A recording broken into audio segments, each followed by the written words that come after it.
The disciples of Jesus recounted what had taken place along the way. What's that reference to? That was yesterday's gospel. The way to Emmaus, the two disciples on their way to Emmaus, and then they meet the risen Lord. They didn't recognize him at first. Then the disciples bring him to the house, and then he breaks bread, and then their eyes were open. Just like in the story of Adam and Eve, when they ate of the food that they were not supposed to eat, their eyes were open, and they saw their shame, and they hid from God. Now these two disciples, as we heard yesterday, they eat of the food that Jesus gives them. Their eyes are once again open, but now they're overfilled with joy. Nice little comparison there. And so as they're talking, Jesus speaks to not only the two disciples on that way to Emmaus, but to the rest of the disciples, the apostles that are in the room with them. Gives them that greeting, peace be with you. The separation, the animosity between us and God has now been eliminated with the passion, death, and resurrection of Jesus Christ. And so it's God who says to us sinners, peace be with you.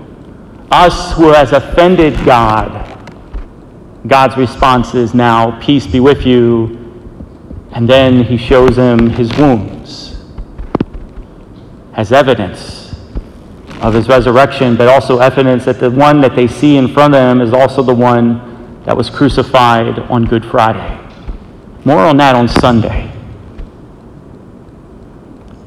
A little distinction from the way to Emmaus account here is that in the way to Emmaus, Jesus feeds the two disciples, but now to the 11 apostles, he's asking them to feed him. This is going to be a continuation of the mission of the apostles, which continues today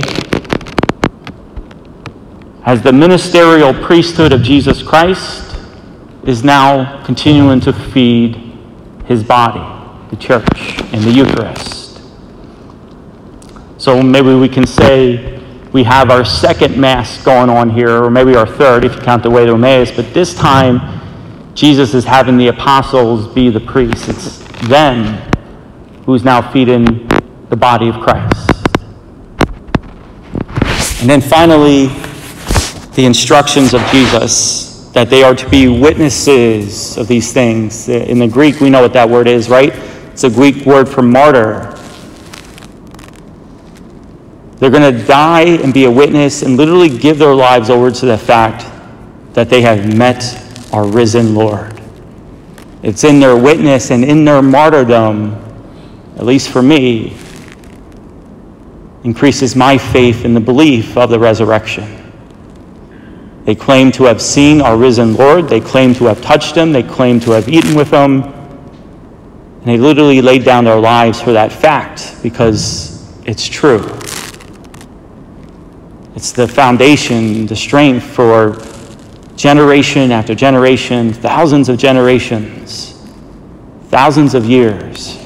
Belief in the resurrected Lord because of the witnesses of these disciples. May God bless you.